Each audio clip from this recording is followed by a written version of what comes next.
እንዴት ናችሁ? የጀሙ ዩቲዩብ ቻናል ቤተሰቦች እንኳን ወደ እኔ ዩቲዩብ ቻናል በሰላም መጣችሁ። እንዴት ነበር ሳምንታችሁ? ከኔ ሰላም ነው እግዚአብሔር ይመስገን። እንኳን ወደ እኔ ዩቲዩብ ቻናል በሰላም መጣችሁ። ለዩቲዩብ ቻናል አዲስ የሆናችሁ ላይክ፣ ሰብስክራይብ በማድረግ ቤተሰቤ ሁኑ። ሁልጊዜ ነው የምለቀው ቪዲዮ ደግሞ መጀመሪያ እናንተ ጋር እንዲደርስ የደወል ምልክቷን ተጫኑ። ስለምታበረታቱኝ አመሰግናለሁ። አሁንም አበረታቱኝ፣ ላይክ ኮሜንት አድርጉልኝ። ኮሜንታችሁ ለኔ አስፈላጊ ስለሆነ ማለት ነው። ቀጥታ ወደ ቪዲዮ እንሄዳለን። አብራችሁ ይቆዩ። ጓደኛዬ የወደፊት ዲያስፖራ ባሌ ላስተዋውቅሽ ብለኝ የድሮ ፊልሞች ታስታውሳለህ? ድራማ ማለት ነው። በጣም ነበር የምንወዳቸው ልጅ ሆነ ደነግጣላችሁ። ክርስቲያኛማ ከደነገጥን ቆየን እኮ። ጓደኛሽ ጓደኛዬ ናት ብላ አብራችሁ የተነሳችሁትን ፎቶ ስትልክልኝ ነው ልቤ ውስጥ የገባሽው አይደል መሰላችሁ? ዛሬሽ ዝም ትላለህ እንዴ? አነጋገሯ ሁሉ እኮ ነው የተቀየረው። ለማንኛውም ርስቴ ከልብ ውስጥ ወጥተሽ ወደዚህ ወደኛ ጋር በመምጣትሽ ደስ ብሎናል። ርስቴ ግን ይሄ የምታውሪው ነገር አንቺን ስለማይመጥንሽ ጨዋታ ቀይሪ። ማለት አንቺ ማፍቀራችን እያላችሁ ነው? ሰው ቀለጠ። እስኪ አባትሽ ፊት ዶንት ቶክ ዚስ ቶክ። ወይስ እንደበዛብህ እንደ ካሮት ቁልቁል እንዳድግ ነው የምትፈልገው? አይ ቁልቁል ማለት ነው። ለዚህ ነው ቁመት የማይጨምረው። እኛ እኮ ማፍቀራችን አላልሽም፣ ግን ለሁሉም ነገር ጊዜ ቦታ ያስፈልገዋል። የመጣው እኮ አግብቶኝ አሜሪካ ሊወስደኝ ነው። አሁን ነው ታዲያ ማለት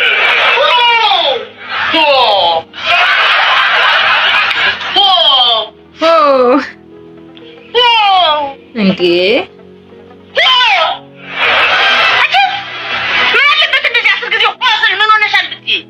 የወሬ ጥማት ምን እንደሳለኝ አይደልሽም? ወንድሽ ነው የምትይ? ሁሉም ሴቶች ናቸው። አቢያውነ ሆአን ምን ሆነሻል? ባትይ ይከተልሽ ታጫዋለሽ። እሺ ምን ሆነሽ አስከዚህ ሆ የምትይው? እኔ አይደለሁም ባክሽ፣ ልስቴ ናት ሆ የምትለው። በቃ ለይቶልሻል ማለት ነው። ማለት ምን ማለት ነው? ለቀሻል ማለት ነው። አሁን ሰው እያለ ብቻሽን ካወራሽማ ለይቶልሻል ማለት ነው። ለቀሻል እኔ ምን ማለት ርስቴ ናት የለየላት። ርስቴ ምን ሆነች? እኔ ምን አውቃለሁ? ብቻ ነው የምትለው። ከዛ ጠጋ ብዬ ምን ሆነሻል ብዬ ልላስል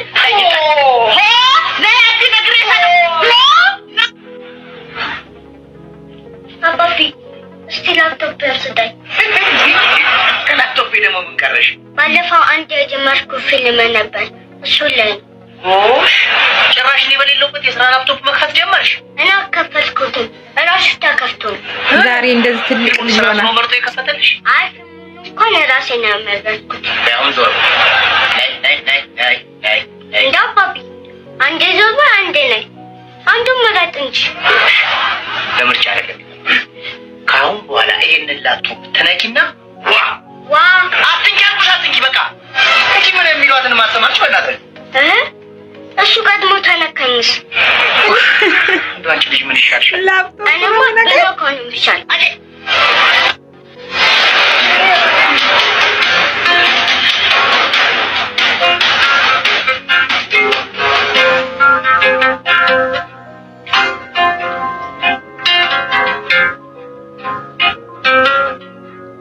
ኑሩዬ ጫማ ገዝቼልህ እኮ የታወሰኝ ኑሩዬ እንደምታስቢው አይደል። ጫማ ገዛውልህ፣ የምትወደው አይነት ቆዳ ጫማ።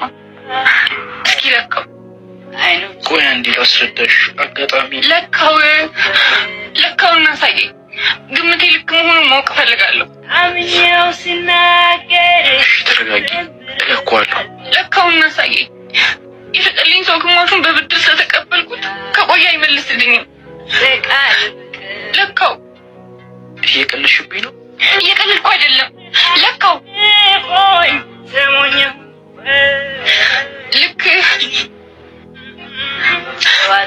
ልክህን ማውቁ መስሎኝ ነበር።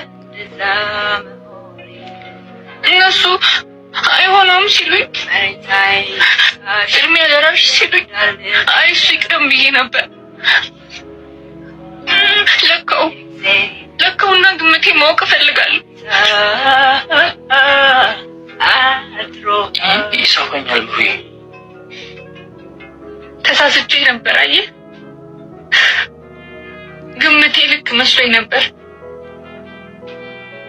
ተሳስቻለሁ ማለት ነው። ልክ ግን አላውቀውም ነበር ማለት ነው። ምሩ አምኜው ሲናገር ልቤን ብረት አለች እሱ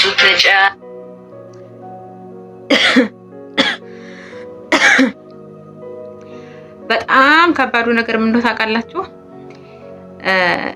አንደኛ ማወቅ ያለብን ነገር አንድ ሰው ይታመንልናል ወይም ደግሞ በጣም ነው የሚያፈቅረን በጣም ነው የሚወድን ብለን የሆነ ቦታ መስጠት የለብንም። አንድ ሰው የራሱን ፍቅር የራሱን ታማኝነት ነው ማየት ያለበት ብዬ ነው የማስበው። ምክንያቱም በጣም ከባድ ነው፣ ልባቸው ስለሚሰበር ማለት ነው። በጣም ነው የሚጎዱት። አንዳንድ ጊዜ አብረናቸው የኖርናቸው ሰዎች የሆነ ጊዜ ላይ የማናቃቸው ሰው ይሆናሉ። በጣም ነው ልብ የሚሰብረው። እንዴ ይሄ ሰው የእውነት እንደው አብሬ ኖር ያለው እንዴ እስክትሉ ድረስ ነው የምትሆኑት። የእውነት ይሄን ሰው አውቀዋለሁ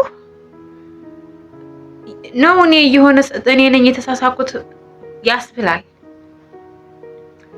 እና አብሶ እንደዚህ በሴቱ ላይ ቺት የሚያደርጉ ወንዶች አንደኛ ትራማ ነው፣ የጭንቅላት ትራማ ነው፣ መታከም አለባቸው ብዬ ነው የማስበው።